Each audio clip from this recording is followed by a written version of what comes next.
تہجد ہر اس شخص کے لیے تحفہ ہے جو اللہ سے سچی محبت کرتا ہے۔ کیا ہم اللہ سے محبت کرنے والے ان لوگوں میں شامل نہیں ہونا چاہتے جو رات کے آخری نصف حصے میں اللہ کا ذکر کرتے ہیں، تہجد پڑھتے ہیں؟ تو آپ بھی تہجد پڑھ کر ان لوگوں میں شامل ہو جائیں۔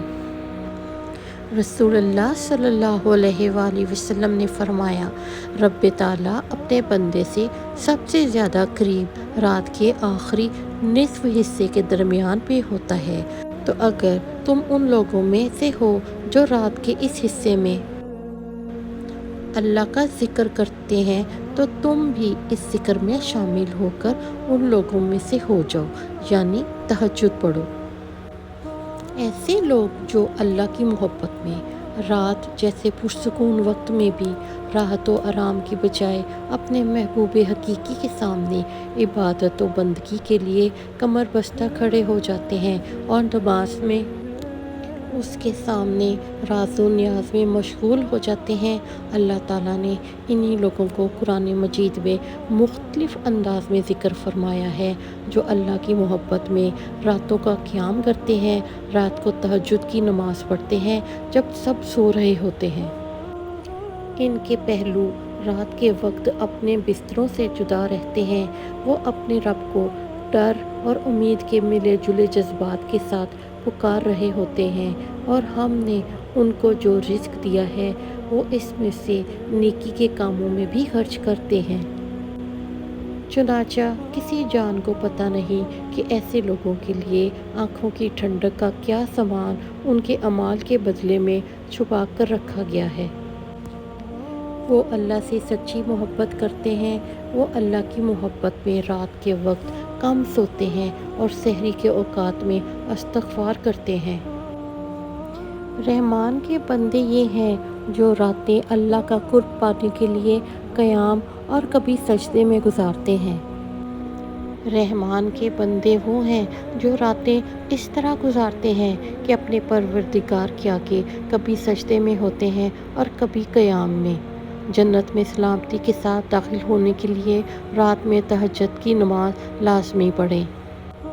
رسول اللہ صلی اللہ علیہ وآلہ وسلم نے فرمایا، اے لوگو، اسلام کو پھیلاؤ، لوگوں کو کھانا کھلاؤ، رشتہ داروں کو جوڑو، رات میں تہجد کی نماز پڑھو، جب کہ لوگ سو رہے ہوں تو تم جنت میں سلامتی کے ساتھ داخل ہو جاؤ گے۔ جنت کے یہ بالا خانے کس کے لیے ہیں؟ جو اللہ تعالیٰ کے لیے قیام کرتے ہیں، رات گزارتے ہیں۔ اللہ ہمیں ذوق و شوق لگن سے تہجد پڑھنے والوں میں شامل فرمائے۔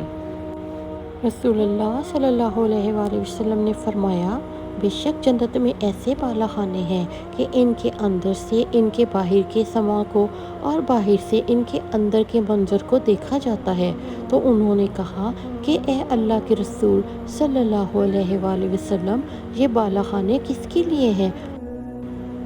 تو آپ صلی اللہ علیہ وآلہ وسلم نے فرمایا، اللہ تعالیٰ نے ان کو ان کے لیے تیار کیا ہے جو نرم کلام کرتے ہیں، تسلسل کے ساتھ روزے رکھتے ہیں، کھانا کھلاتے ہیں اور اللہ تعالیٰ کے لیے قیام کرتے ہیں، رات گزارتے ہیں۔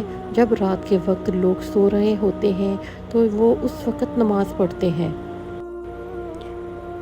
ایسا شخص جو رات کی گھڑیوں میں عبادت کرتا ہے اور آخرت سے ڈرتا ہے اور اپنے رب کی رحمت کا امیدوار ہے، کیا وہ اس شخص کی طرح ہو سکتا ہے جو اللہ کی عبادت، اللہ کی یاد سے غافل ہے؟ بھلا کیا ایسا شخص اس کے برابر ہو سکتا ہے جو رات کی گھڑیوں میں عبادت کرتا ہے، کبھی سجدے میں، کبھی قیام میں، آخرت سے ڈرتا ہے اور اپنے پروردگار سے رحمت کا امیدوار ہے؟ کہو کہ کیا وہ جو جانتے ہیں اور جو نہیں جانتے سب برابر ہیں؟ رات اور دن میں اللہ کی تسبیح کرنے سے ہمیں دل کی خوشی اور راحت اور سکون ملے گا، اور رات کے اوقات میں بھی تسبیح کرو اور دن کے کناروں میں بھی، تاکہ تم خوش ہو جاؤ۔ ہم نے اللہ کا شکر گزار بندہ بننے کے لیے اللہ کی محبت میں پورے ذوق و شوق، لگن، محنت، خوش و خضوع کے ساتھ رات کو طویل قیام کرنا ہے انشاءاللہ۔ رسول اللہ صلی اللہ علیہ وآلہ وسلم نے رات میں اس قدر طویل قیام فرمایا کرتے تھے کہ قدم مبارک میں ورم آ جاتا تھا۔ ایک صحابی نے دریافت کیا، یا رسول اللہ، آپ کے تمام قبل اور بعد کے گناہ معاف کر دیے گئے ہیں، پھر اتنی مشقت کیوں اٹھاتے ہیں؟ آپ صلی اللہ علیہ وآلہ وسلم نے جواب دیا، کیا میں اللہ تعالیٰ کا شکر گزار بندہ نہ بنوں؟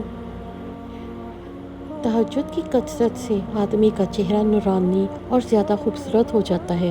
تہجد پڑھنے والا بلا حساب جنت میں جائیں گے۔